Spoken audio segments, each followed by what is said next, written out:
শিক্ষার আলো আপনার ছড়িয়ে দেবেন সবার মাঝে, এই আশা আপনাদের কাছে আমি করি। ভাইয়ে ভাইয়ে গোলাগুলি, হানাহানি, মারামারি বন্ধের উদ্যোগ আমরা নেব বিএনপিকে যদি আপনার দায়িত্ব দেন। বিগত দিনে ভাইয়ে ভাইয়ে হানাহানি ফলে বহু সম্ভাবনাময় শিক্ষিত তরুণ মরে গেছে, ছুটে গেছে। বহু পরিবারের উপার্জনাক্ষম ব্যক্তি, উপার্জনকারী ব্যক্তি নিহত হয়েছে, পরিবারটি ধ্বংস হয়ে গেছে।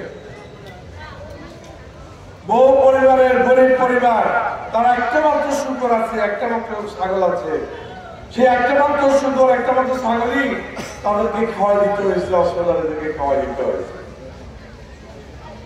এক গাড়ি জমি চাষ করলে টাকা দিতে হয়, একটা মুরগির বাজার আনলে টাকা দিতে হয়, এক বোঝা লাকড়ি আনলে টাকা দিতে হয়। এটা কোনো শান্তি নয়, এটা কোনো শিক্ষিত সমাজের সভ্য জাতির কাজ নয়।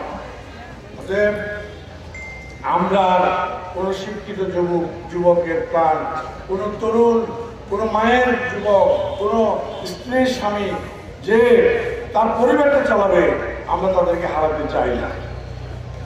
শেখ মুজিব এই পাহাড়ে সমস্যা সৃষ্টি করেছিল, আওয়ামী লীগ পাহাড়ে অশান্তি তৈরি করেছিল, শান্তি বাহিনী সৃষ্টি করেছিল। এটা আমি আর বিস্তারিত বলবো না, এটা অ্যাডভোকেট রিফল চাকমা আইনজীবী হিসেবে উনি ভালোভাবেই আপনাদেরকে ব্যাখ্যা করেছেন। শেখ হাসিনা এসে আবার শেখ মুজিবের পরে ভাই ভাইয়ে সংঘাত লাগিয়ে দিল, পাহাড়িদেরকে ক্ষুদ্র নৃগোষ্ঠীতে লিপিবদ্ধ করলো, ক্ষুদ্র নৃগোষ্ঠীতে সংবিধানে অন্তর্ভুক্ত করলো।